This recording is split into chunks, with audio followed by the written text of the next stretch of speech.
अस्सलाम वालेकुम 10th class के बायो के स्टूडेंट्स जो कि इस वक्त एनुअल एग्ज़ाम को लेके काफ़ी परेशान बैठे होंगे कि यार ये पीबीए क्या है, कैसे आएगा। अब इस वक्त ना आपके दो दो किस्म के बच्चे परेशान हैं। एक वो बच्चे परेशान हैं पीबीएस को लेके जिनके स्कूल में लैब थी ही नहीं और जिन्होंने प्रैक्टिकल परफॉर्म नहीं किया। दूसरे नंबर पे वो परेशान हैं कि यार प्रैक्टिकल तो परफॉर्म कर लिया, पेपर कैसे आएगा। तो इस वीडियो लेक्चर में कंप्लीट पीबीए की मैं तैयारी करवाऊंगा आप लोगों को। इसमें कोई तकरीबन 10 प्रैक्टिकल हम लोग करेंगे और मैं इतनी गारंटी देता हूँ कि 4 प्रैक्टिकल मैं करवाऊंगा, उसके बाद 6 आप फर तोते की तरह खुद बोलने लग जाओगे। तो 4 में ही इतनी अच्छी तैयारी हो जाएगी, बाकी 6 भी सॉल्व करेंगे लेकिन वो आप खुद सॉल्व कर रहे होगे। ठीक है। पीबीए क्या है, अब आपने जो है ना सबसे पहले फेडरल बोर्ड की तरफ से देखो, जो पैटर्न है पहले इसे समझो ना। वो ये कह रहा है बहुत कीमती 20 नंबर है, बहुत कीमती 20 नंबर है। वो ये कह रहा है कि हमारे पास सेक्शन ए और सेक्शन बी होगा। सेक्शन ए में हमारे पास सेक्शन ए में 2 क्वेश्चन होंगे और हर क्वेश्चन के 6 मार्क्स। ये मेजर पोर्शन है इसका, हर क्वेश्चन के 6 मार्क्स होंगे तो ये 2 क्वेश्चन ही हो जाए तो टोटल बन जाते हैं 12। सेक्शन बी हमारे पास माइनर प्रैक्टिकल होंगे, छोटे मोटे, कोई एक डायग्राम दे देगा, कहेगा पहचानो ये क्या है। तो इस किस्म की चीज़ें होंगी, माइनर प्रैक्टिकल होंगे। और हमारे पास इधर भी 2 क्वेश्चन आएंगे, हर क्वेश्चन के 4 मार्क्स हैं तो तकरीबन ये 2 क्वेश्चन ही होंगे तो 8 ये हो गया, 12 वो, टोटल 20 बहुत कीमती नंबर हैं जो कि आपको ये आएंगे और बहुत आसानी से आएंगे। हाँ, एमसीक्यूज़ वगैरह नहीं होगा, कोई 0.5 का नहीं होगा, आपने क्या एक लफ्ज़ लिखना होगा, एक नंबर मिल जाएगा। अब ये लिस्ट ऑफ प्रैक्टिकल जो कि हमारे पास फेडरल बोर्ड ने हमें दी है, टोटल इसमें हमारे पास 10 मेजर प्रैक्टिकल्स हैं और हमारे पास 11 जो है हमारे पास माइनर प्रैक्टिकल्स हैं। फूड टेस्ट, क्वालिटेटिव टेस्ट हैं। ये फूड टेस्ट जिसको आ गया ना, समझ लो 40% तो उसका हो ही गया, ये पीबीए उसी में हो गया। इफेक्ट ऑफ टेम्परेचर आ गया और पीएच, रेट ऑफ फोटोसेंस, ये सारे आप इसका स्क्रीनशॉट ले लो, ये देख लो। इन सारों पे ही हमारे पास ये पेपर्स बने हुए हैं जो हम इसको डिस्कस करते हैं और आपकी इंशाल्लाह तैयारी हो जाएगी इस वीडियो में, 100% श्योर हूँ। तो बस शुरू करते हैं।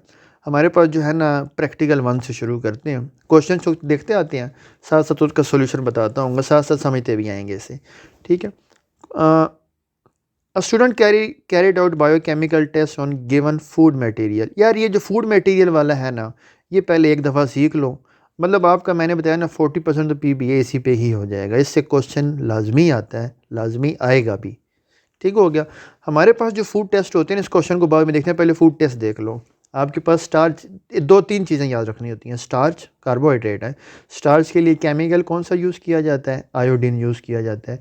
और आयोडीन करता क्या है, उसको ब्लैक या ब्लू कर देगा। अब ये देखो हमारे पास स्टार्च सोल्यूशन था, इस पर जब आयोडीन डाला गया तो ये क्या हो गया, ब्लैक हो गया। अगर आयोडीन डालोगे कलर ब्लैक ना हो तो मतलब स्टार्च नहीं है। ये कार्बोहाइड्रेट टेस्ट था। प्रोटीन के लिए क्या होता है बच्चे, प्रोटीन के लिए टेस्ट किया जाता है, ये लफ्ज़ याद रखना, प्रोटीन के लिए कौन सा टेस्ट है, स्टार्च के लिए कौन सा टेस्ट है। ठीक है। और कलर क्या आता है प्रोटीन में, हमारे पास ब्यूरेट टेस्ट है और पर्पल या पिंक कलर आ रहा होता है। ठीक है, ये पर्पल, यहाँ पे आप देखो प्रोटीन थी तो ये पर्पल हो गया। लिपिड के लिए हमारे पास सूडान 3 भी यूज़ किया जाता है, या हमारे पास इमल्जन टेस्ट होता है, अल्कोहल डाली जाती है, वाइट इमल्जन बनना शुरू हो जाते हैं। और हमारे पास रिड्यूसिंग शुगर जैसा कि ग्लूकोज वगैरह आ गया, तो उसके लिए हमारे पास यूज़ किया जाता है बेनेडिक सॉल्यूशन, रिड्यूसिंग शुगर्स के लिए यूज़ किया जाता है। तो अब उस पर कंसनट्रेशन है, अगर बेनेडिक सॉल्यूशन ब्लू कलर का होता है, बेनेडिक डालोगे अगर रिड्यूसिंग शुगर नहीं है तो ब्लू ही रहेगा। अब इसको थोड़ा सा फिर हीट करना होता है, अगर थोड़ी सी शुगर है तो ग्रीन हो जाएगा, अगर थोड़ी सी ज़्यादा है तो हमारे पास ऑरेंज, लास्ट पे ब्रिक रेड पीपीटी बनना शुरू हो जाते हैं। तो ये कन्फर्मेटरी टेस्ट है कि रिड्यूसिंग शुगर पड़ी है और कितने मकदार में पड़ी है। ये चीज़ ज़हन में बैठ गई। 40% मैं बार बार रिपीट कर रहा हूँ, एक लाइन 40% पीबीए आपके इन टेस्ट पे हो जाएंगे। और टेस्ट पे बातें याद कैसे रखनी है, आयोडीन किसके लिए, ब्यूरेट किसके लिए, कलर क्या, और लिपिड के लिए क्या। लिपिड के लिए हमारे पास हम जो बात करेंगे इमल्जन टेस्ट की बात करेंगे, ये सूडान 3, ये सिंदूर होता है, खैर उस पर हम बात नहीं करेंगे। अच्छा, अब क्वेश्चन पे आते हैं। देख लिया आपने फूड केमिकल टेस्ट देख लिए, अब इस पे आते हैं। देखना यहाँ पे क्वेश्चन 3 नंबर का क्वेश्चन है, सेक्शन ए है। वो ये कह रहा है कि हमारे पास फूड सैंपल है और उसका जो है उसने बायोकेमिकल टेस्ट किया। स्टूडेंट ने देखो रिएजेंट कौन सा यूज़ किया, आयोडीन यूज़ किया, किस पे, स्टार्च के लिए। ऑब्जर्वेशन क्या आएगी हमारे पास, ऑब्जर्वेशन हम जब आयोडीन स्टार्च पे डालते हैं तो ब्लैक ब्लू कलर हो जाते हैं, ऐसे ही है ना, पीछे भी बात की थी। प्रोटीन के लिए हम कौन सा रिएजेंट यूज़ करते हैं, प्रोटीन के लिए ब्यूरेट रिएजेंट यूज़ किया जाता है। प्रोटीन पे जब ब्यूरेट डलता है तो वो पर्पल हो जाता है, पिंक हो जाता है। रिड्यूसिंग शुगर ग्लूकोज के लिए बेनेडिक्ट सॉल्यूशन यूज़ किया जाता है। बेनेडिक्ट सॉल्यूशन डालोगे तो वो हमारे पास क्या हो जाता है, ब्रिक रेड प्रेसिपिटेट्स बनना शुरू हो जाते हैं। ये 3 नंबर खड़े हो गए आपसे, ये 3 बातें आप बताओगे, एक नंबर इसका, एक नंबर इसका, एक नंबर इसका, ये 3 नंबर आपके खड़े हो गए। सेकंड क्वेश्चन देखते हैं। A student test on food sample, student को एक फूड सैंपल दिया गया और उस फूड सैंपल में ना कलर आ गया था पर्पल वायलेट आ गया था, किसके साथ, ब्यूरेट के साथ। ये ऊपर देख लो, पर्पल कब आएगा, ब्यूरेट के साथ जब प्रोटीन होगी। खैर क्वेश्चन देखते हैं। Does it indicate anything about presence of, क्या ये बता रहा है कि यहाँ पे फैट्स पड़े हुए हैं इस सैंपल में, तो नहीं, फैट्स तो नहीं पड़े। If your answer is no, अगर आपका आंसर है नो, फिर बताओ which biochemical test would student have to perform find out about presence of fatty acid. Fats के लिए कौन सा टेस्ट है, मैंने बताया ना इमल्जन टेस्ट होता है, अल्कोहल डालते हैं। तो हमारे पास है purple colour indicate presence of protein, ना कि फैट्स। फैट्स नहीं है इसमें, हमारे पास प्रोटीन है। अब 2 नंबर है ना, आपने 1 नंबर इधर से आ गया, ठीक है, कि पर्पल कलर क्या बता रहा है, 1 नंबर इधर का आ गया। अब अगली बात बतानी है कि फ़ैट के लिए कौन सा टेस्ट है। फ़ैट के लिए हम यूज़ करते हैं, इमल्जन टेस्ट यूज़ किया जाता है यूजिंग एथेनॉल। एथेनॉल डालोगे तो फैट्स में क्या होते हैं, वाइट इमल्जन बनना शुरू हो जाता है, ठीक है। 2 नंबर इधर से हो गया। Identify the enzyme catalysing the reaction, देखो हमारे पास स्टार्च है तो स्टार्च कौन सा एंजाइम डाइजेस्ट करता होता है, तो हमारे पास अमाइलेज है। 1 नंबर का क्वेश्चन है तो अमाइलेज लिखोगे, 1 नंबर आ जाएगा, ठीक है। सेकंड क्वेश्चन, 6 नंबर पूरे हो गए आपके। सेकंड क्वेश्चन पे चलते हैं। A student investigate the effect of temperature and pH. ये सारे पेपर उससे बने हुए हैं जो फेडरल बोर्ड ने ना आपको वो जो आउटलाइन दी है क्वेश्चंस की, ये सारे उसी से बने हुए हैं। Effect of temperature and pH देखना है हमने on the rate of enzyme catalyse reaction using amylase starch solution. Amylase वो एंजाइम है जो स्टार्च को डाइजेस्ट करता है। The setup was placed at different temperature and pH. After few minutes, the time taken for starch disappear was recorded by testing iodine solution. आपने क्या किया, वह स्टार्च और अमाइलेज डाला हुआ, यहाँ पे 40 सेल्सियस और pH 7 दी हुई है, यहाँ पे 60 सेल्सियस और pH 4 दी हुई है। दोनों में स्टार्च भी पड़ा हुआ है, अमाइलेज भी डाला हुआ है। अब जब आयोडीन डालोगे ना, आयोडीन डालोगे, यहाँ पे आयोडीन ने कलर नहीं चेंज कर सका। आयोडीन वाला कलर जो था उसका, जो हमारे पास जो पायोडीन का जो कलर होता है, सेम वही कलर आ गया, क्योंकि कलर चेंज हुआ ही नहीं। वजह क्या था, स्टार्च ने डाइजेस्ट कर दी थी। यहाँ पे कलर चेंज हो गया, स्टार्च को डाइजेस्ट नहीं किया गया, माइलेज नहीं कर सका था। खैर क्वेश्चन देखते हैं, ये तो उसके अंदर की कहानी थी। Identify the effect of pH and temperature on enzyme activity as shown in figure. इस फिगर से हमें क्या चीज़ समझ लग रही है, इस फिगर से हमें ये चीज़ समझ लग रही है कि 40 सेल्सियस हो और 7 pH हो, इस पे एंजाइम ऑप्टिमम एक्टिविटी देगा। क्यों, क्योंकि स्टार्च सारा डाइजेस्ट हो गया, क्योंकि जब हमने आयोडीन डाली, आयोडीन ने कलर ही चेंज नहीं किया, वहाँ पे स्टार्च था ही नहीं, गायब हो गया था, ठीक है। यहाँ से मैं ये चीज़ 2 नंबर है ना, तो 1 नंबर आ गया। एड डिफाइन एज, फिर आगे इनको डिफाइन भी करना होता है हमारे पास, ठीक है। अब दूसरी बात वो क्या कह रहा है, दूसरी बात ये बता रहा है कि अगर 60 सेल्सियस टेम्परेचर होगा, 60 सेल्सियस टेम्परेचर होगा तो उसमें क्या होगा, हमारे पास एंजाइम डीनेचर हो जाएगा, एंजाइम एक्टिविटी डिक्रीज़ कर जाएगी। वो जब आयोडीन डालोगे तो कलर चेंज हो जाएगा, स्टार्च क्योंकि डाइजेस्ट हुआ ही नहीं होगा। अच्छा, ये प्रैक्टिकल आगे फिर दोबारा आएगा और डेफिनेशन डिफाइन वाली बात हम वहाँ करेंगे। दूसरा क्वेश्चन क्या कह रहा है, relate these effects as shown in figure with type of condition, ठीक है। बोर्ड टेम्परेचर और पीएच क्या कर रहे होते हैं, एंजाइम की एक्टिविटी को वो कर रहे होते हैं, अफेक्ट कर रहे होते हैं। 1 नंबर इधर से आ जाएगा। Give one reason why enzyme activity decrease at very high temperature and extreme. तो आपको पता है जब हाई टेम्परेचर होता है एंजाइम क्या हो जाते हैं, डीनेचर हो जाते हैं। एंजाइम भी डीनेचर हो जाते हैं क्योंकि हाई टेम्परेचर है। पीएच भी एक्सट्रीम करोगे डीनेचर हो जाएंगे। At high temperature and extreme pH, मतलब पीएच ज़्यादा करो कम करो, एंजाइम की एक्टिव साइड जो होती है शेप उसकी चेंज हो जाती है और उसकी वजह से एंजाइम क्या हो जाता है, डीनेचर होता है। वजह यही थी जिसकी वजह से एंजाइम की एक्टिविटी डिक्रीज़ कर रही थी, एंजाइम डाइजेस्ट कर ही नहीं पाया था। Name any other factor that can affect, क्या इसके अलावा भी कोई फैक्टर है टेम्परेचर और पीएच के अलावा भी जो कि एंजाइम एक्टिविटी को करे। हाँ जी बिल्कुल है। अब 1 नंबर का क्वेश्चन है, कोई एक फैक्टर बताना है। आप एंजाइम कंसंट्रेशन लिख दो फिर भी 1 नंबर आ जाएगा, सबस्ट्रेट कंसंट्रेशन लिख दो फिर भी 1 नंबर आ जाएगा। तो यहाँ एक नंबर था तो एक बात बतानी थी। तो ये अदर फैक्टर्स हैं। ऑब्जर्व द डिफ्यूजन, यार ये तो एक भी बहुत टाइम लग गया। Observe the diffusion of purple solute in 2 beaker, identify beaker A and B represent high. ये देखो 2 बीकर हैं, कोई ये केमिकल दिया हुआ डिफ्यूज़ हो रहा है। अब बीकर ए देखो, बीकर बी देखो, बीकर बी में जल्दी डिफ्यूज़ होकर पूरे में फैल गया, पे नहीं फैला हुआ, नज़र आ रहा है, नज़र आ रहा है, ठीक है।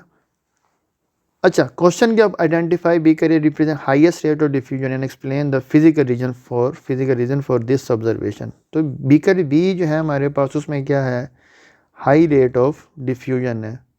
अब इतना रेट इसका बड़ा क्यों, क्योंकि इस पर टेम्परेचर ज़्यादा था, ठीक हो गया।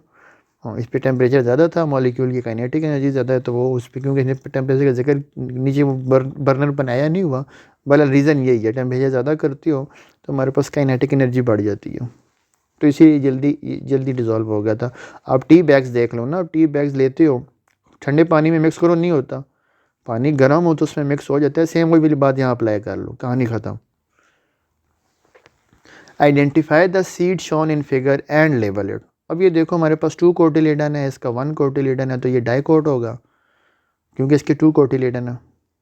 और बी क्या है हमारे पास, बी मोनोकोट है, क्यों, उसका 1 ही कोटिलेडन है। Type of germination in figure, beaker A में हमारे पास एपीजियल जर्मिनेशन है, क्योंकि कोटिलेडन जो है सॉइल से ऊपर आ गए हैं। और बी में हमारे पास हाइपोजियल है। 1 नंबर की है ना, 1 नंबर की आपने सिर्फ आइडेंटिफाई करना है, आगे की लंबी कहानी नहीं सुनानी, जितना क्वेश्चन पूछा उतना आंसर करना है। तो ये एपीजियल जर्मिनेशन है, ये हाइपोजियल है, जिसमें हमारे पास कोटिलेडन नीचे ही रह जाए ना, वो हाइपोजियल होती है। ये 9th में पढ़ के आए हो आप लोग। Observe the result experiment. अब इसने पोटैटो स्ट्रिप्स लिए हुई हैं डिफरेंट सोल्यूशन में, 0 सोल्यूशन में डाला, 5 में डाला, 20% साल्ट सोल्यूशन में डाला। अब शुरू में मास कैसा था, दोनों का बराबर ही था। कुछ टाइम बाद, जब कुछ टाइम गुजर गया, उस टाइम क्या हुआ, जो 0% वाला था ना, 0% जिसमें साल्ट सोल्यूशन था ही नहीं, तो सारा पानी इसके अंदर आ गया होगा, मतलब सारा तो नहीं, कुछ पानी इसके अंदर आ गया होगा, तो इसका मैस बढ़ गया था, 0.5 बढ़ गया।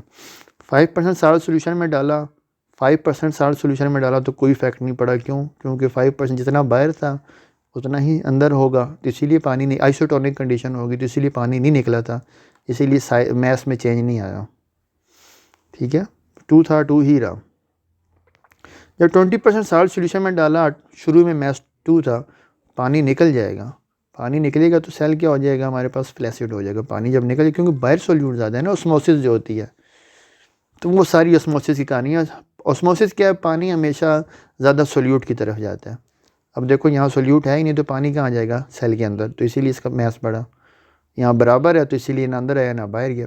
यहाँ 20। अच्छा, क्वेश्चन क्या कह रहा है, identify which salt solution concentrated. अब देखो कंसनट्रेटेड को लफ्ज़ ऐसे याद रखना जिसके स्पेलिंग डाइल्यूट और कंसनट्रेटेड, जिसके स्पेलिंग ज़्यादा होते हैं ना, इसको याद रख लेना कि यार यहाँ पे सोल्यूट ज़्यादा है, CONCENTRATIO, देखो इतने ज़्यादा स्पेलिंग है तो मतलब सोल्यूट ज़्यादा है, तो सोल्यूट ज़्यादा यहाँ पे है, 20 वाला सोल्यूट ज़्यादा है।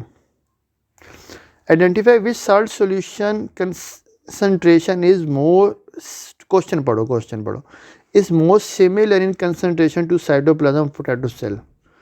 वो कह रहा है कि किस कंसनट्रेशन, किस सॉल्यूशन की कंसनट्रेशन पोटैटो से मिल रही है, तो हमारे पास इससे मिल है, क्योंकि इसमें साइज़ नहीं चेंज हुआ, यहाँ पे लिखा तो नहीं हुआ पोटैटो में कितनी है, लेकिन हमें साइज़ से पता चल जाएगा, मैथ से पता चल जाएगा।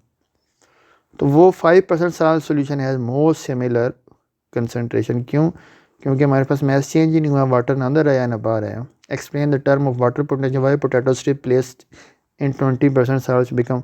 कह रहा है कि 20% में डालोगे फ्लैसिड क्यों हुई थी, क्योंकि फ्लैसिड इसलिए हुई थी, पानी बाहर मूव कर गया था ऑस्मोसिस की वजह से, एक्सोस्मोसिस हो गई थी। अच्छा, सेकंड प्रैक्टिकल क्या है हमारे पास, देखो मैंने कहा ना 4 मैं करवाऊँगा, 4 के बाद आप फर बोलने लग जाओगे।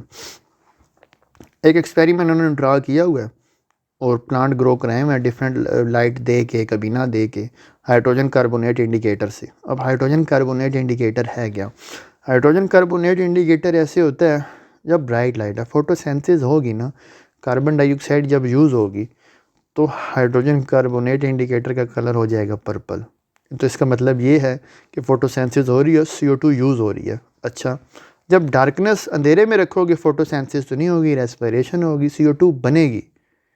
CO2 की प्रेजेंस में हाइड्रोजन कार्बोनेट का कलर हो जाता है येलो, ठीक है।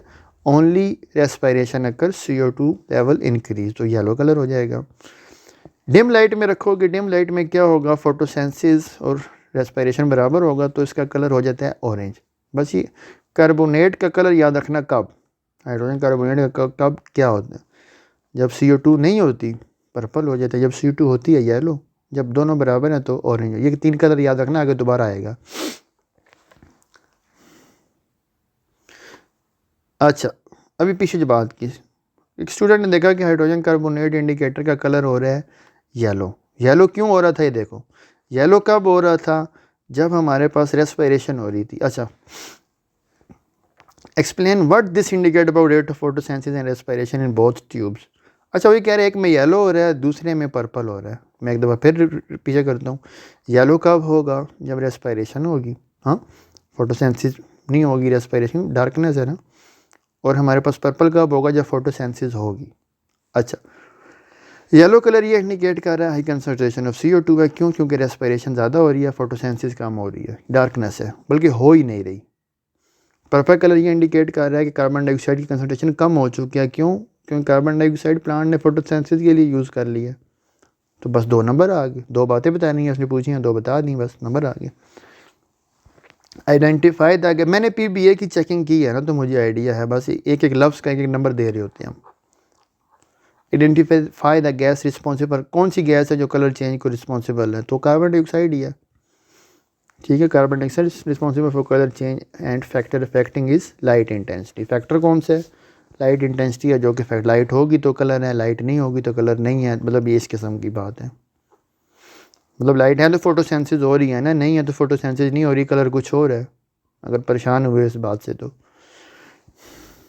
अ pot with small plant was placed horizontally, plant खा गया वो।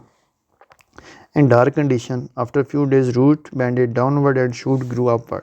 अच्छा ठीक है, देख लो प्लांट ऊपर ग्रो कर रही है, शूट रूट नीचे जा रही है।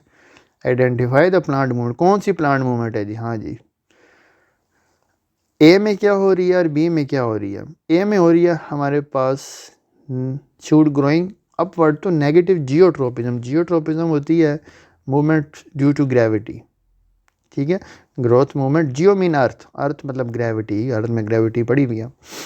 तो ये ऐसी मूवमेंट होती है जो ग्रेविटी की वजह से है। तो ये शूट ग्रेविटी की तरफ तो नहीं ना जा रही, हाँ, ग्रेविटी से अवे जा रही है, तो इसीलिए ये नेगेटिव जियोट्रोपिज्म है।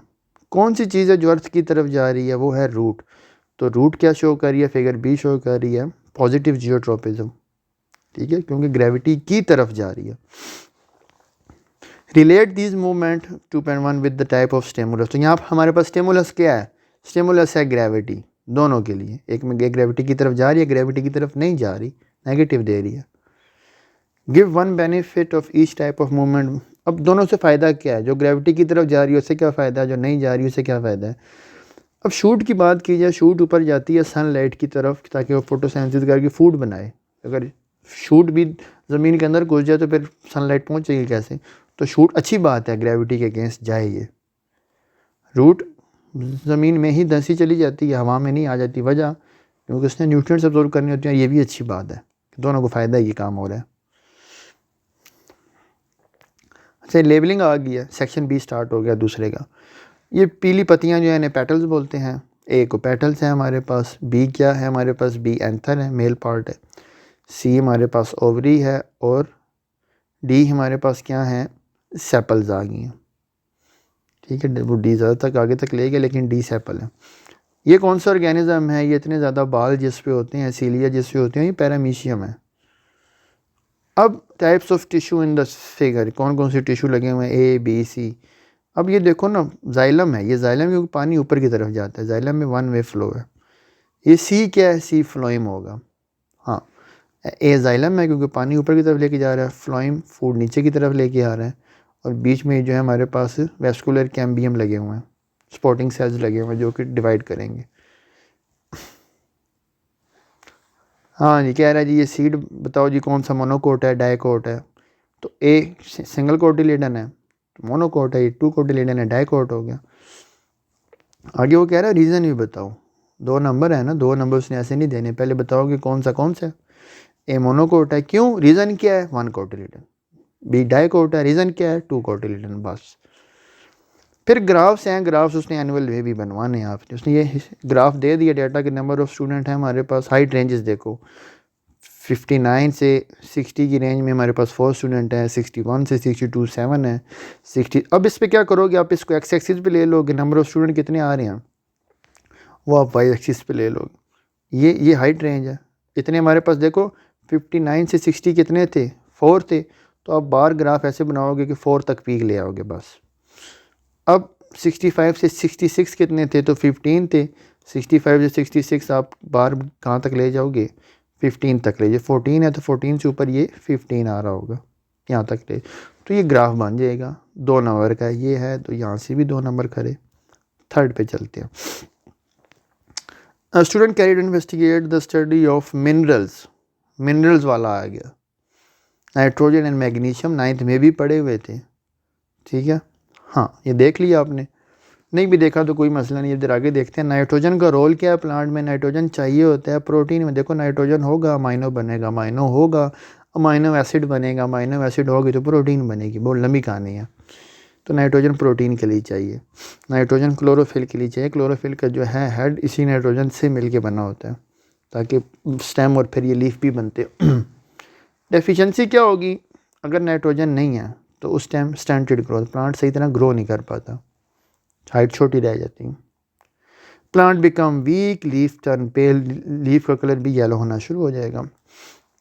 मैग्नीशियम क्यों चाहिए, क्लोरोफिल का सेंट्रल एटम है यही मैग्नीशियम, तो क्लोरोफिल ग्रीन इन कलर है, सेंटर में मैग्नीशियम, सारी कहानी इसी की वजह से। अगर मैग्नीशियम नहीं होगा तो येलोइंग ऑफ लीफ होना शुरू हो जाएगी, जिसे क्लोरोसिस भी बोलते हैं। हाँ, अब ऑब्जर्वेशन क्या है, ऑब्जर्वेशन हमारे पास लोअर लीफ येलो हो जाएंगे, पुअर ग्रोथ होना शुरू हो जाएगी। तो ये अगर डेफिशिएंसी होगी तो फिर ये होना शुरू हो जाएगा। अच्छा, a student observe leaf of plant turn yellow, ठीक है। वो ये कह रहा है कि लीफ येलो हो गया, लेकिन उसकी वेन जो है वो ग्रीन ही रही हैं। तो कौन सा आयन हो, इन दोनों में से कौन सा आयन होगा जो हमारे पास डेफिशिएंट है। Give your reason for your answer. Mineral है मैग्नीशियम, मैग्नीशियम नहीं होते तो येलोइंग ऑफ लीफ, क्लोरोसिस होना शुरू हो जाते हैं, उसमें लीफ येलो हो जाता है, लेकिन वेन वो कह रहा है वेन ग्रीन ही है, तो ये मैग्नीशियम की वजह से ही ऐसा हो रहा है। 2 नंबर इधर से आ गए। आपने पहले बताया मिनरल कौन सा है, 1 नंबर उधर से, फिर उसकी आपने रीज़न भी दे दी, ठीक है। Identify 2 visible change in plant grown without nitrogen compare to the grown in adequate nitrogen. अब दोनों ये जो हमारे पास, ये देखो यहाँ देखो, ऐसा प्लांट जिस पे नाइट्रोजन दिया हुआ है तो उसकी ग्रोथ देखो कितनी अच्छी हो रही है, पत्ते भी ग्रीन है। जिसको नाइट्रोजन नहीं दिया हुआ, ग्रोथ भी नहीं हुई, पत्ते भी, लीफ भी हमारे पास येलो है। अच्छा, किधर तक पहुँचे, हाँ। तो हमारे पास नाइट्रोजन नहीं दोगे, स्टंटेड ग्रोथ होगी, येलोइंग ऑफ लीफ हो जाएगी। ये 2 बातें। अ स्मॉल पॉटेड प्लांट, अब वो आ गया कोबाल्ट क्लोराइड वाला आ गया। कोबाल्ट को ट्रांसपायरेशन बताता है, ट्रांसपायरेशन स्टोमेटा से होती है, स्टोमेटा लीफ की लोअर साइड में है। खैर, अब देखते हैं। अ स्ट्रिप ऑफ ड्राई, अच्छा कोबाल्ट क्लोराइड बड़े मज़े की फिलामेंट, जब ये ड्राई होता है ना हमारे पास, तो हमारे पास क्या होता है, इसका कलर ब्लू होता है। जब ये मॉइस्ट हो जाएगा इसका कलर पिंक हो जाएगा। मॉइस्ट तब होगा जब ट्रांसपायरेशन होगी। अच्छा, वो ये कह रहा है कि आपने ब्लू कलर का लगाया हुआ था, कुछ टाइम बाद देखा तो इसका कलर पिंक हो गया। Indicating presence of water vapour release from leaf. अच्छा, ये सारी कहानी तो ये तो एक्सपेरिमेंट किया आपने, शायद किया भी हो। वैसे तो लैब्स में ये पड़ी नमी इतनी होती है, इसका कलर वैसे ही चेंज हो जाता है। State the function of cobalt chloride in experiment including its initial A and final B का। अब क्लोराइड, इसका कलर चेंज हुआ क्यों, इसका कलर इसीलिए चेंज हुआ, देखो ब्लू कलर पहले था, जब ट्रांसपायरेशन हुई, जब आपने बांध दिया उसको पत्ते के साथ, लीफ के साथ बांध दिया तो ट्रांसपायरेशन हुई, वाटर वेपर्स निकले, वाटर वेपर्स ने इसका कलर पिंक कर दिया। बस इतनी सी कहानी है। बी में कलर पिंक है क्योंकि ट्रांसपायरेशन हुई है। State the purpose of using glass slide and clips. अब ये ग्लास स्लाइड ये क्यों रखे हुए ताकि चिपका रहे, ऐसे हवा में उड़ ना जाए। To hold cobalt paper firmly. Give 2 reason. 2 factor that affect this process. कौन कौन से फैक्टर हैं? टेम्परेचर, देखो टेम्परेचर ज़्यादा है, ट्रांसपायरेशन ज़्यादा है। फिर ह्यूमिडिटी, ये दूसरा फैक्टर है, ट्रांसपायरेशन को अफेक्ट कर रहा होता है। Mention 2 advantage of this process. Transpiration से प्लांट को क्या फ़ायदा होता है? कूलिंग इफेक्ट है पहला, तो उसने 2 पूछे हुए। पहला है कूलिंग इफेक्ट देते हैं, aid in upward movement of water, इसकी वजह से ट्रांसपायरेशन पुल बनता है, वो एसेंट ऑफ सैप पड़ा होगा तो पानी इसी की वजह से ऊपर मूव करता है। सेक्शन बी आ जाओ, लेबलिंग है 2 मार्क्स की, ए बी सी। ये सी क्यों, क्या हिसाब किताब किया इसने, चलो करते हैं सी, वो देखते हैं। ये जो ए है ना हमारे पास, ये शूट कर लो इसे। अच्छा ठीक है, आप समझ ला गया। Identify types of germination. अब 0.5 इसका हो गया, हाइपोजियल जर्मिनेशन है क्योंकि कोटिलेडन नीचे ही है। Identify the label part A B, अब पूरे हो गए, 0.5 0.5 0.5 सारी होगी, ठीक है। ए क्या है हमारे पास? ए प्लम्यूल है, ठीक है, इसे शूट भी कहते हो, और बी कोटिलेडन है, और आर रेडिकल या रूट, ये रूट है। सी हमारे पास रूट है, ये रेडिकल, जो भी बोलो। कौन सा ऑर्गेनिज्म है? ये आपने 9th में चैप्टर 1 में पढ़ा होगा, कॉलोनियल ऑर्गेनाइजेशन में। तो ये हमारे पास वॉल्वॉक्स है। आइडेंटिफाई द सेल्स शोन, ये इनकी एज इट इज़ याद कर लो, पेपर में भी यही तस्वीरें आती हैं। Identify the cells. अब ये हमारे पास कार्डियक मसल सेल्स हैं, क्यों? देखो इनमें ब्रांचिंग है, सीरिएशन भी लगी हुई है, ब्रांचिंग भी है, और 1 सेल पर न्यूक्लियस है, ठीक है। हर सेल में एक ही न्यूक्लियस। अगर स्केलेटल मसल होता ना तो एक सेल में काफ़ी सारे न्यूक्लियस होते हैं, ये चीज़, और उसमें ऐसे ब्रांचिंग भी मत होती। तो ये कार्डियक मसल सेल है, बस ये नाम लिखना एक नंबर है। फिर वही बात आ गई टाइप्स ऑफ जर्मिनेशन। अब ये देखो इसमें कोटिलेडन नीचे ही है, इसमें कोटिलेडन नहीं है, ऊपर चला गया। तो बीकर ए हमारे पास, और बीकर बी में हाइपोजियल है, कोटिलेडन नीचे ही है, रिमेन बिलो सॉइल सरफेस। और ए में एपिजियल जर्मिनेशन हो रही है, क्योंकि कोटिलेडन ऊपर चला गया। रीज़न भी दे दी, 2 नंबर आ गए। आपने पहले क्या किया? आइडेंटिफाई किया उसे, फिर उसको रीज़न भी दी कि आपके आंसर की रीज़न क्या है, बस 2 नंबर खड़े हो गए यहाँ से। अब ग्राफ बनाना है, हाइट ऑफ योर क्लास। देखो अब फिर वही वाला ग्राफ आ गया, थोड़ा सी वैल्यूज़ चेंज है। 50 से 60 अब बात की थी ना पीछे कि आपने इसको एक्स एक्सिस पे लेना है, 61 से 62, ये आप ऐसे एक्स एक्सिस सारा बना लोगे, ठीक है। फिर उस पर क्या करोगे, देखोगे जी हाँ जी, अब जैसे इसकी बात की जाए, ओ किधर चला गया है, जैसे इस पे बात की जाए 67 से 68 कितने बचे थे क्लास के? 10। तो 67 68 आपने ना ये खुद ड्रा करना है, एक चीज़ एक्स एक्सिस में लिख लेनी है, एक वाई एक्सिस पे लिख लेनी है।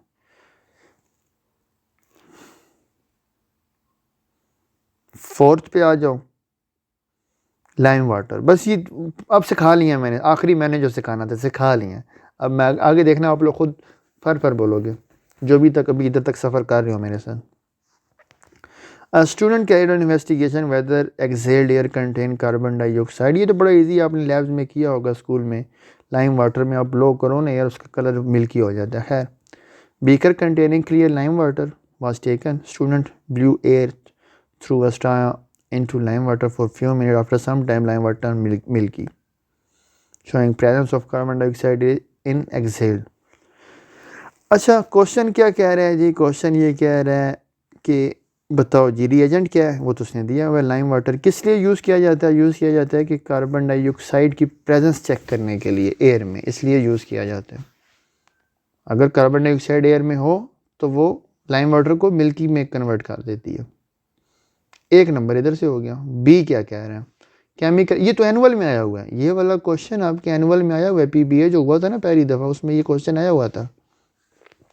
केमिकल इक्वेशन, लाइम वाटर की कैल्शियम हाइड्रोक्साइड कार्बन डाइऑक्साइड से रिएक्ट करके कैल्शियम कार्बोनेट बन जाता है, तो इसीलिए मिल्की हो जाता है। देखो ये मिल्की आपको नज़र आ रहा है, और वाटर बनता है साथ। Name the gas which react with lime water. कौन सी गैस है जो रिएक्ट करती है? तो वो कार्बन डाइऑक्साइड है। हम कहानी ख़त्म होगी। Student measure the pulse rate and breathing rate at rest. अच्छा, बड़ी मज़े की बात है ये। एक स्टूडेंट ने अपने ने पल्स रेट मेजर की और ब्रीदिंग रेट मेजर की एट रेस्ट। फिर उसने क्या किया कि 3 मिनट के लिए उसने भागा, जॉगिंग की, रनिंग की।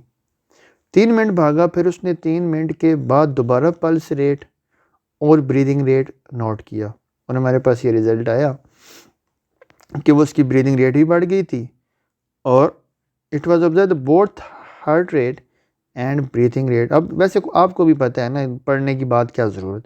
आप भी भागो, भागने के बाद क्या होता है, बंदे को सांस फूल जाता है और हार्ट बीट तेज़ होना शुरू हो जाती है। अब इधर आओ जी।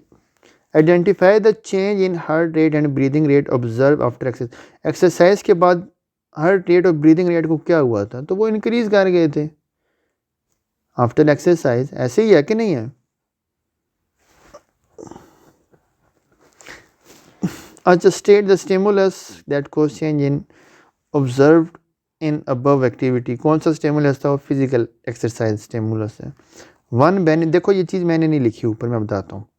उसने क्या ना, आपने identify heart rate and breathing rate, 2 number का क्वेश्चन है after exercise, and explain why these changes occur. वो हम यहाँ आंसर करने लगे हैं कि चेंजेस हुई क्यों थी, हार्ट रेट ज़्यादा क्यों हुआ था, ताकि मोर सप्लाई ऑफ ऑक्सीजन न्यूट्रिएंट और मसल्स के लिए, जो मसल्स यूज़ हो रहे हैं ना वहाँ तक ऑक्सीजन भी ज़्यादा तेज़ी से पंप हो। हार्ट इसीलिए तेज़ तेज़ पंप कर रहा होता है ताकि ब्लड ज़्यादा पंप करे उधर। ब्रीदिंग रेट क्यों तेज़ हो गया था? ब्रीदिंग रेट इसलिए तेज़ हो गया था कि कार्बन डाइऑक्साइड को निकाले बॉडी से वो। ठीक हो गया ना? तो ये जो ऊपर बात लिखी है ना, वाई दीज चेंजेस अकर, तो वो इसमें आंसर ये भी लिख देना, वाई इज़ इट इम्पोर्टेंट। अच्छा, ये रेस्टिंग वाली क्यों रिकॉर्ड की और दूसरी क्यों रिकॉर्ड की, वजह क्या थी? ताकि आप इसको कंपेयर तो करो ना, पता तो चले ना कि यार फ़र्क आया कि नहीं आया। वैसे ही भागना शुरू कर दो, आपको क्या पता चलेगा कि कम हुआ ज़्यादा हुआ है। To have base line for comparison effect of exercise, ताकि आपके पास एक बेस लाइन पड़ी हो ब्रीदिंग रेट की भी, हार्ट रेट की भी। हाँ, सेक्शन बी आ जाओ जी। लेबलिंग है, ये हमारे पास ए आ गया स्टिग्मा, बी आ गया एंथर, सी आ गया स्टाइल और डी आ गया ओवरीज, ई आ गया ये सब्ज़ पत्तियाँ सेपल। ये सब्ज़ सब्ज़ फूल की पत्तियाँ होती हैं, ये सेपल्स होती हैं। 2 3 4 5 लेबलिंग है, नंबर 4 है। 4 लेबलिंग होनी चाहिए वैसे। चलो खैर है, चीज़ तो सीख लिया ना, लेबलिंग छोड़ो। हाँ जी, आइडेंटिफाई द ऑर्गेनिज्म। कौन सा ऑर्गेनिज्म है? ये तो 5th के बच्चे को ही ले बता देगा कि ये अमीबा है। अमीबा, बस 1 नंबर, बस आइडेंटिफाई करना है। Identify the cells shown. ये जो सारे सेल्स, ये डायग्राम्स है, ये उसने कोर्स में दी हुई हैं। 4-5 तस्वीरें हैं यार, इतना परेशान हो आप। ये ह्यूमन चीक सेल्स की वो है, फिगर है। Following diagram show diffusion of ink in 2 glass. वो फिर डिफ्यूजन वाला आ गया। Water at different temperature, different temperature पर डिफ्यूजन करा रहे हैं। Which glass show faster diffusion, give your reason for your answer. अब ए है और ये बी है हमारे पास, ये बी है और ये हमारे पास ए है। ए में डिफ्यूजन कम है, बी में ज़्यादा। उसने ऊपर लिख दिया कि टेम्परेचर का फ़र्क है, तो हमें तो पता है कि जब टेम्परेचर ज़्यादा और डिफ्यूजन ज़्यादा होती है। बी ग्लास बी का शो फास्टर डिफ्यूजन, क्यों? क्योंकि टेम्परेचर ज़्यादा है उसका। During experiment osmosis change, potato strips change हुई हैं। 0 पे डाला था तो 0.5 ऐड हुआ साइज मैस उसका। 0.5 पे डाला तो कम हुआ, 5 पे डाला कोई चेंज नहीं हुआ, 10 पे डाला तो कम हो गया, 20 पे डाला मैस और कम हो गया। अब इसको क्या करना है, इसका आपने ग्राफ बनाना है। अब ये देखो 5 पे, 5 पे ना 0 करो पहले। अब इधर 0 इसका इधर नहीं लिखना है, इसका 0 देखो हमारे पास प्लस में भी वैल्यूज़ हैं तो माइनस में भी आ रही हैं। 0 थोड़ा ऊपर लिख लेना ताकि प्लस प्लस माइनस वाली वैल्यूज़ लिख सको। आपने क्या करना है, 0 कर देना है 5 पे। अब आपको पता चल जाएगा कि आपने लेफ़्ट साइड कितनी वैल्यूज़ लेनी है और राइट साइड लेनी है। 5 से पहले वाली कितनी है, 2 वैल्यूज़ लेनी है आपने, ये 2 वैल्यूज़ लेनी है। ठीक है, ये 0.5 नहीं होगा, ये 2.5 होगा, ये 2.5 है। ठीक है, हाँ 2.5 पे आपके पास इतना चेंज आया 0.3 का। तो ये देखो 0 नहीं नहीं ठीक यार, ये क्या किया सो 0 पे 5 का चेंज आ रहा है। हाँ ठीक है, ये वही है, ठीक है 0 ही है, मैं ग्राफ अभी देखा, सॉरी। तो 0.5 पे कितना चेंज आ रहा है, 0.5 पे +3 का आ रहा है, तो ये +3 इधर करीब कर गया, 0.3 इधर।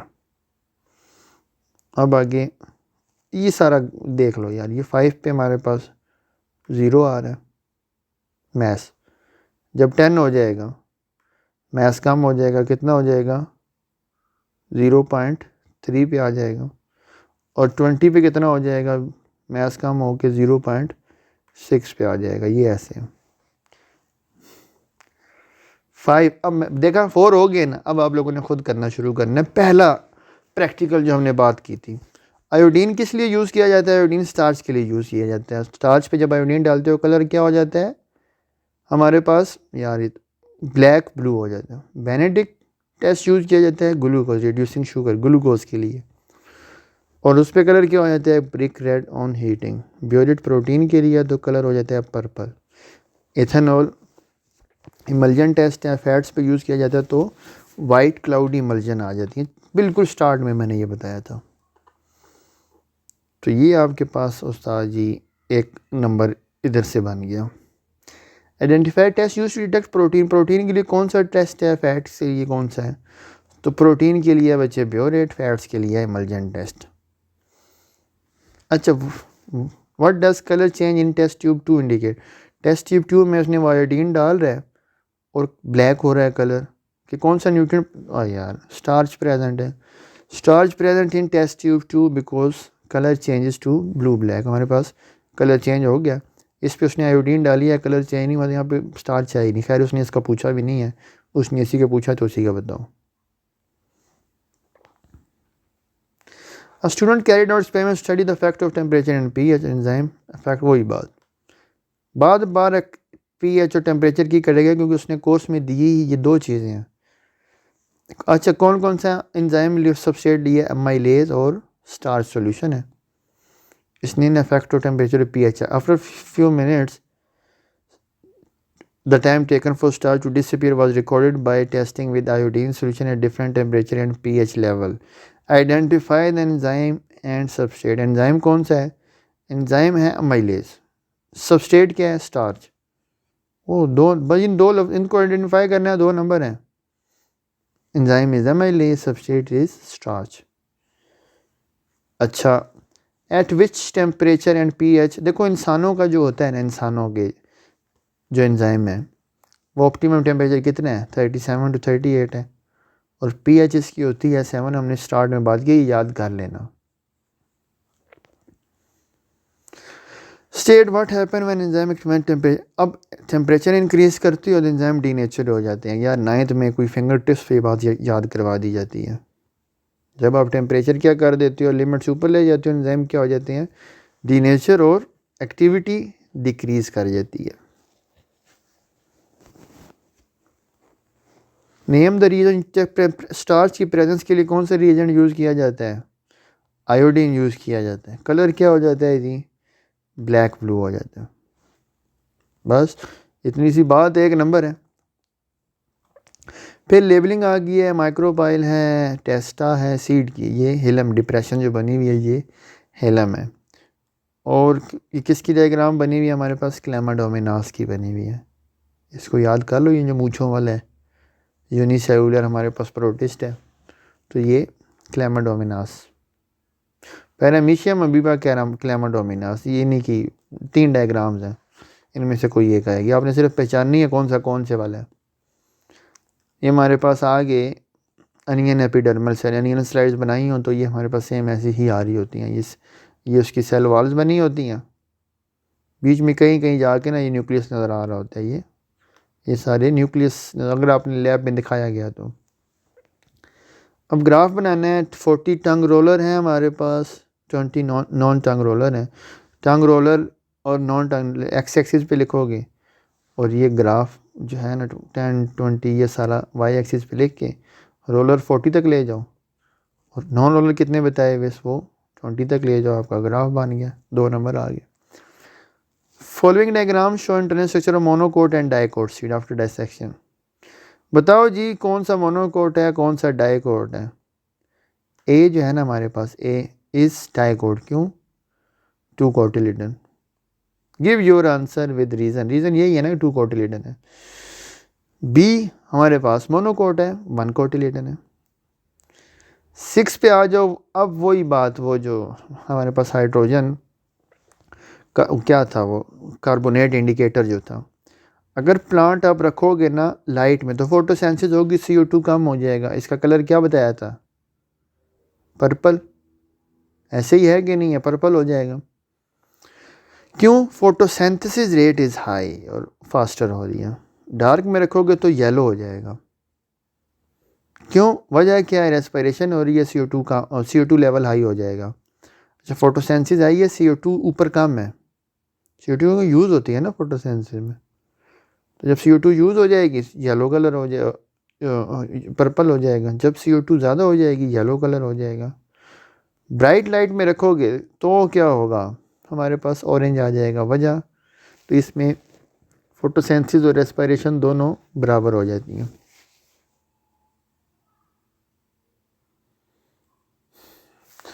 A student observed hydrogen carbon indicator change from red to purple. Does this indicate increase or decrease in CO2 concentration? उसने क्या किया, उसका कलर पर्पल हो गया, रेड से पर्पल हो गया। तो ऐसा क्यों हुआ? ऐसा इसलिए हुआ कार्बन डाइऑक्साइड कंसनट्रेशन कम हुई, फोटोसेंसिस हो गई थी असल में। Identify the gas involve in this process. कौन सी गैस है जो इस सारे एक्सपेरिमेंट में? तो वो कार्बन डाइऑक्साइड है, जिसकी वजह से सारा वो चेंज होता है, या हमारे पास उसका कलर चेंज हो रहा था। हाँ,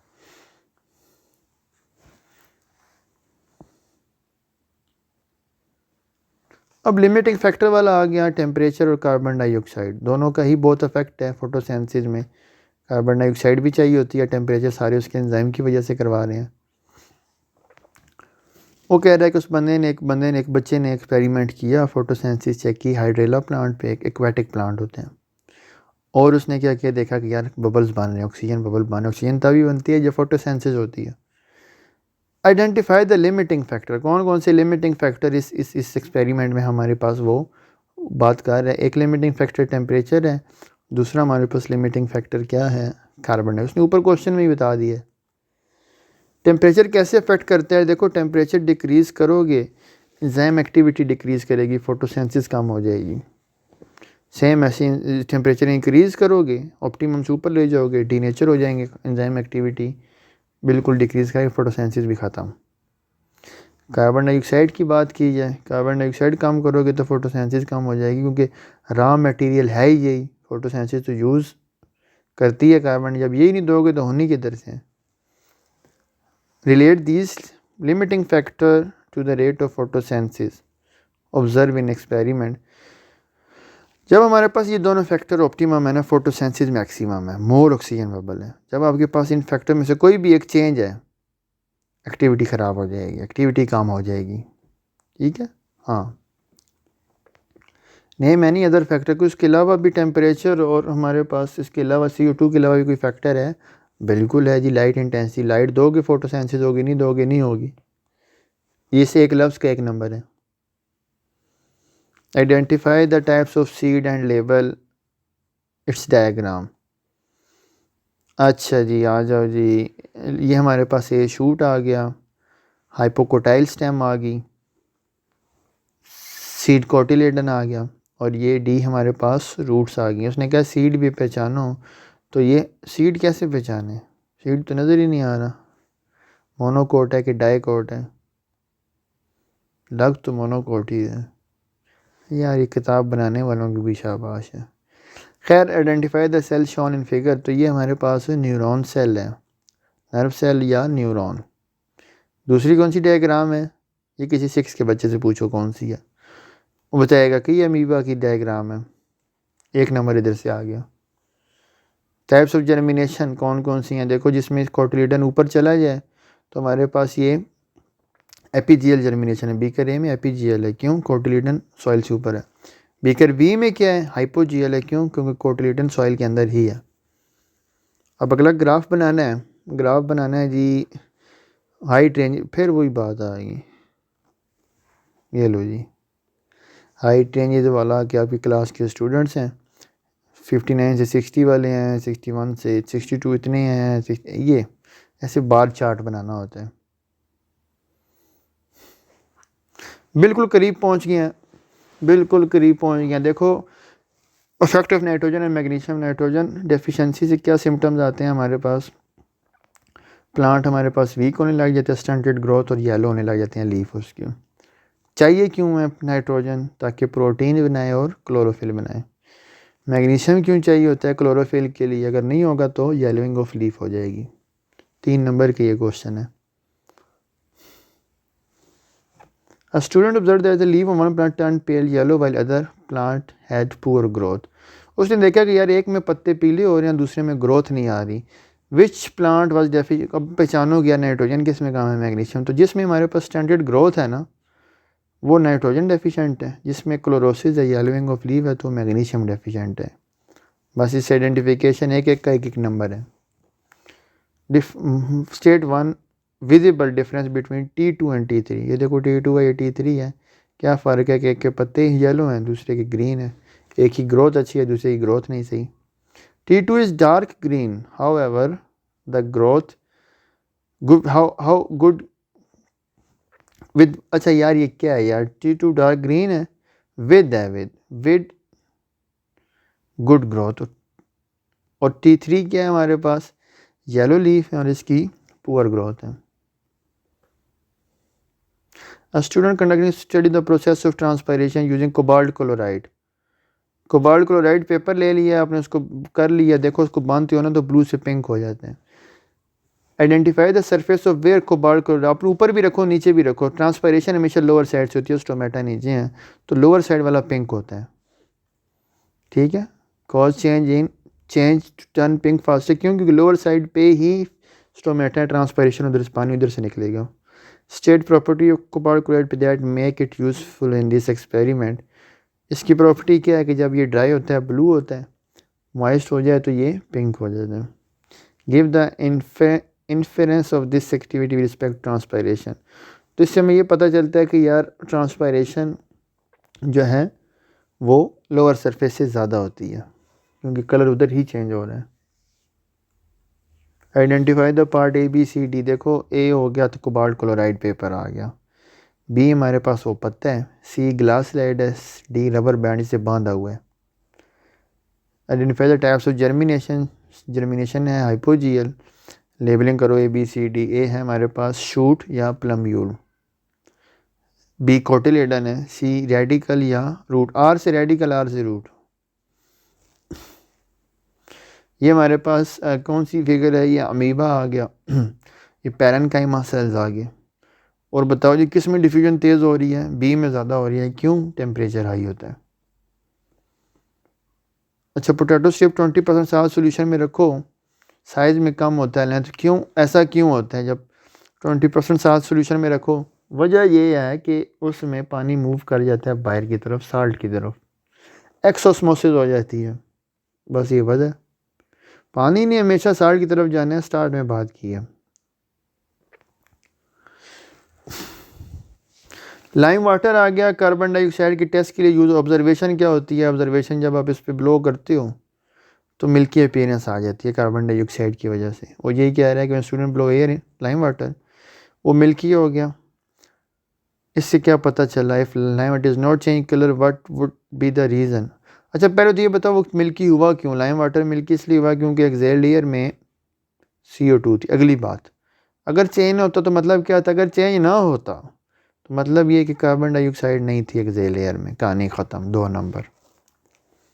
identify the gas present in excel layer that cause change, तो कार्बन डाइऑक्साइड है जिसकी वजह से वो लाइम वाटर चेंज होता है ना। अच्छा student measure the heart rate and breathing, अब इसने दे भी दिया, नेकी का पहले तो नहीं की थी, सब कर दी। ब्रीदिंग रेट देखो 3 दफ़ा वो भागा, उसने 3 मुख्तलिफ रीडिंग ली है।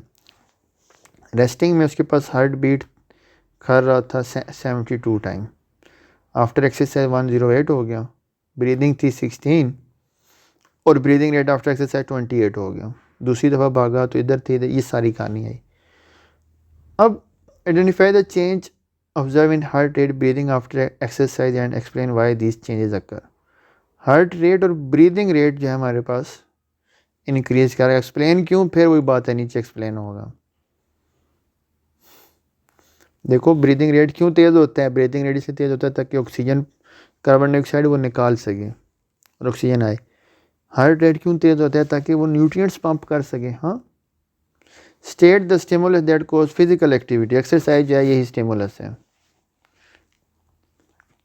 What trend is observe in heart rate and breathing after exercise as compare to the resting state. देखो रेस्टिंग में हमारे पास उसका 72 टाइम बीट कर रहा था पर मिनट, एक्सरसाइज के बाद 108 हो गया। ब्रीदिंग देखो तो उसकी 17 पर मिनट ब्रीदिंग रेट था, 29 हो गया। Name organ system that work together, respiratory के साथ कौन सा वर्क कर रहा है, तो सर्कुलेटरी है, क्योंकि ऑक्सीजन आती है ब्लड को दी जाती है, ब्लड फिर ये पूरी बॉडी में लेके जाता है। सेल टाइप जी, कौन से सेल हैं जी, पहचानो जी। ये हमारे पास एपिडर्मल सेल है, बी हमारे पास एक खाली जगह जैसे स्टोमेटा बोलते हैं, सी गार्ड सेल है। आइडेंटिफाई द सीट, ये देखो 2 कोटिलिडन है, डाइकोट, मोनोकोट, बस उसने पूछा आइडेंटिफाई करो, बस आगे कहानी ना सुनाओ। जब वो कहे कहानी सुनाओ फिर सुनानी है, नहीं कहे तो नहीं सुनानी। Types of germination, epigeal, hypogeal. Cotyledon नीचे, हाइपोजीएल, कोटिलिडन ऊपर चला गया, गायब हो गया, तो वो एपीजीएल। आ जाओ जी, देखो ये डिफ्यूजन वाला प्रैक्टिकल है, क्या MnO4 डिफ्यूज़ कर रहा है, यूनिफॉर्म बीकर में जा रहा है, ये सारा कुछ वो कहानी है। देखो 60 सेकंड बाद क्या हुआ, 60 सेकंड बाद पर्पल हाफ मिक्स हुआ है तो यूनिफॉर्म है। 80 पे क्या हो गया, कम्प्लीटली मिक्स हो गया। टाइम भी साथ उसने दिया हुआ है। अच्छा वही कह रहा है कि 60 सेकंड पे बीकर का कलर ऊपर लिखा हुआ है, एवं तंग करने वाली बात है। तो 60 सेकंड पे हमारे पास यूनिफॉर्म पर्पल कलर है, और 80 सेकंड पे क्या है, eight which time interval colour become uniform in the beaker.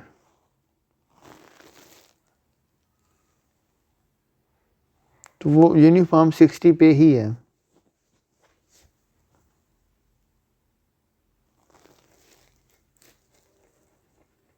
Sorry नहीं, मैं बताता हूँ, सबर सबर। 60 सेकंड में बताओ कलर क्या है, तो वो पर्पल हाफ मिक्स हुआ है। कलर बीकर विद पाउडर क्या है हमारे पास, वो हमारे पास यूनिफॉर्म पर्पल है। हाँ ये 2 बातें होंगी। अच्छा मैग्नीफिकेशन है, वो ये कह रहा है कि 4 मिलीमीटर की चीज़ इन्होंने ऑब्ज़र्व की है 100x पे लगा के, तो वो आप क्या करो, इसका माइक्रोमीटर कितना आएगा हमारे पास, वो 100x लगाया हुआ था तो इसको 100 से डिवाइड करो, ये मिलीमीटर आ गया, तो उसको माइक्रोमीटर 10⁻⁻⁻6 करोगे तो ये 40 माइक्रोन हो जाएगा।